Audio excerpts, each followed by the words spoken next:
বেশিরভাগ সময় কোস্টারিকার অর্ধে থাকলেন ২১ জন খেলোয়াড়। আক্রমণের বন্যায় তাদের ভাসিয়ে দিতে চাইল ব্রাজিল, কিন্তু সর্বশক্তি দিয়ে রক্ষণ সামলানো কোস্টারিকার প্রতিরোধ কোনোভাবেই ভাঙতে পারল না তারা।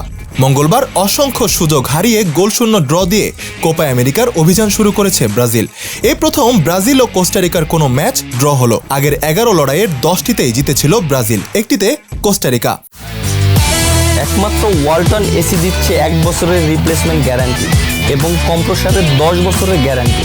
ম্যাচের ৭৪% সময় বল দখলে রেখে গোলের জন্য ১৯টি শট নেয় দরিভাল জুনিয়রের দল। এর কেবল 3টি ছিল লক্ষ্যে, সেগুলো দারুণ দক্ষতায় ঠেকিয়ে দেন পোস্টের নিচে ব্যস্ত দিন কাটানো পাত্রিক সেকেইরা। বিপরীতে একরকম বেকারই ছিলেন ব্রাজিলের গোলরক্ষক এলিসন বেকার। কোস্টারিকার 2টি শটের একটিও ছিল না লক্ষ্যে। ম্যাচের 30তম মিনিটে বল জালে পাঠায় ব্রাজিল। রদ্রিগোর পাসে বক্স থেকে পায়ের স্পর্শে গোলটি করেন মার্কিনিওস।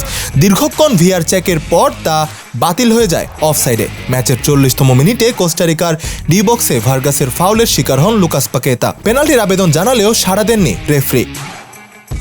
দ্বিতীয়ার্ধেও একই ধারায় খেলতে থাকে সেলেসাওরা।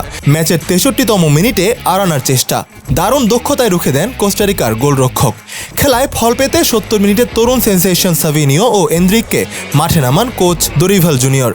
কিন্তু কোস্টারিকার শৃঙ্খলাপূর্ণ রক্ষণ আর সেলেসাও স্ট্রাইকারদের ব্যর্থতায় 1 পয়েন্ট পেয়ে সন্তুষ্ট থাকতে হয় শিরোপা পুনরুদ্ধার মিশনে নামা ব্রাজিলকে।